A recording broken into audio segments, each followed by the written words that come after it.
আসসালামু আলাইকুম ওয়া রাহমাতুল্লাহি ওয়া বারাকাতুহু। সুপ্রিয় দর্শক, আজকের ভিডিওটি খুবই গুরুত্বপূর্ণ, কারণ আজকে আমরা শিখব সাইয়্যিদুল ইস্তিগফার তথা গুনাহ মাফের শ্রেষ্ঠ ইস্তিগফার। প্রিয় দর্শক, এর ফজিলত অনেক বেশি রয়েছে। এর একটা ফজিলত আমরা ভিডিওর শেষে আলোচনা করব ইনশাআল্লাহ। প্রথমে আমরা এটা মুখস্থ করে নেই, শব্দে ভেঙে ভেঙে আরবি উচ্চারণ এবং বাংলা উচ্চারণ অর্থ সহ সহি শুদ্ধ করে অতি সহজে আমরা শিখব, এটা মস্ক করে করে ইনশাআল্লাহ। তো চলুন আমরা শুরু করে দিই। শুরু করার পূর্বে একটি রিকোয়েস্ট, আপনি যদি নতুন হয়ে থাকেন আমার চ্যানেলটি সাবস্ক্রাইব করবেন এবং এই ভিডিওতে একটি লাইক করবেন এবং শেয়ার করতে ভুলবেন না। তো চলুন আমরা শুরু করে দেই সাইয়্যিদুল ইস্তিগফার। বিসমিল্লাহির রহমানির রহিম। আমার সাথে পড়েন, আল্লাহুম্মা আল্লাহুম্মা আনতা أنت ربي اللهم أنت ربي لا إله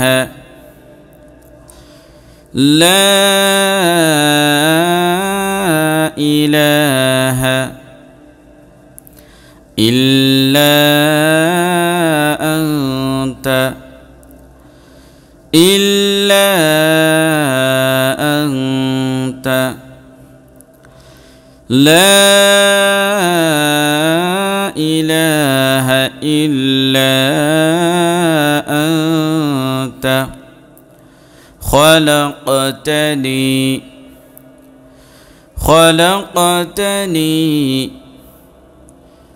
لا إله إلا أنت خلقتني وأنا عبدك وأنا عبدك وأنا على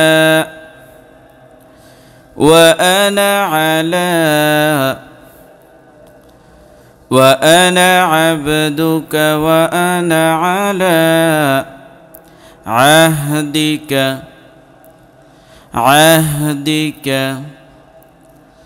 وأنا عبدك وأنا على عهدك ووعدك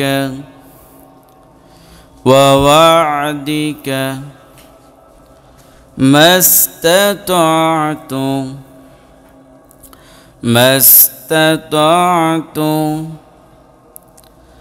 ووعدك ما استطعت أعوذ بك من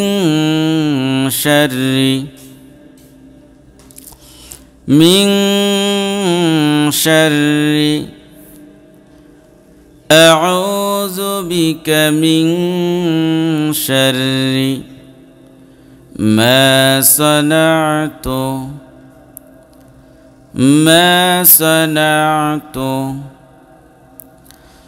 أعوذ بك من شر ما صنعت أبوء لك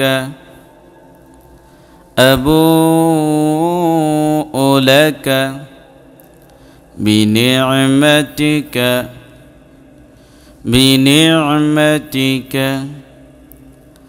أبوء لك بنعمتك علي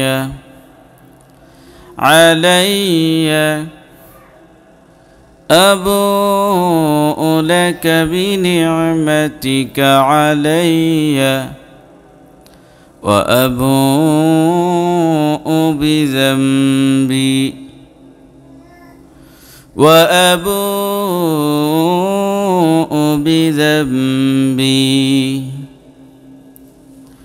أبوء لك بنعمتك علي وأبوء بذنبي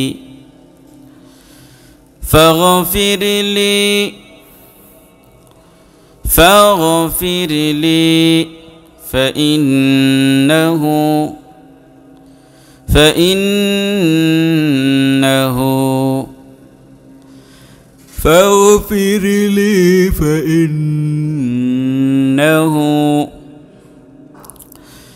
فاغفر لي فإنه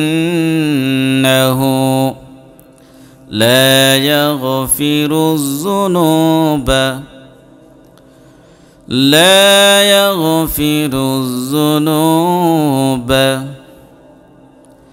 فاغفر لي فإنه لا يغفر الذنوب إلا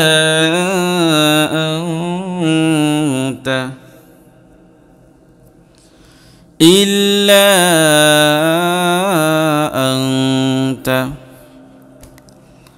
فاغفر لي فإنه لا يغفر الذنوب إلا أنت পুরোটা একসাথে اللهم أنت ربي لا إله إلا أنت خلقتني وأنا عبدك وأنا على عهدك ووعدك ما استطعت أعوذ بك من شر ما صنعت أبوء لك بنعمتك علي وأبوء بذنبي فاغفر لي فإنه لا يغفر الذنوب إلا أنت।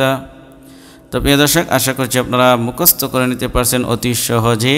তো এই ভিডিওতে একটি লাইক কমেন্ট এবং শেয়ার করবেন আর আমার চ্যানেলটি সাবস্ক্রাইব করবেন। তো বলছিলাম এই সাইয়্যিদুল ইস্তিগফারের ফজিলতের কথা আলোচনা করতে। তো চলুন আমরা হাদিস থেকে এর ফজিলত জেনে নেই।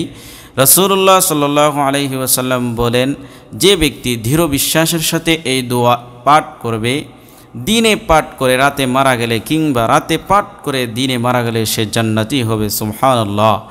অর্থাৎ বিকালবেলা কেউ যদি এটা পাঠ করে আর রাতে মারা যায় তাহলে সে জান্নাতি, আবার সকালবেলা যদি কেউ এটা পাঠ করে আর দিনে মারা যায় তাহলে সে জান্নাতি। সুবহানাল্লাহ। তো প্রিয় দর্শক, এই ভিডিওটি আমরা লাইক করব, কমেন্ট করব, শেয়ার করব। তো আজকে এ পর্যন্তই, দেখা হচ্ছে পরবর্তী কোনো ভিডিওতে। সে পর্যন্ত আল্লাহ তাআলা আপনাকে আমাকে ভালো রাখুন, সুস্থ রাখুন, এই প্রত্যাশায় বিদায় নিচ্ছি। আসসালামু আলাইকুম ওয়া রাহমাতুল্লাহি ওয়া বারাকাতুহু।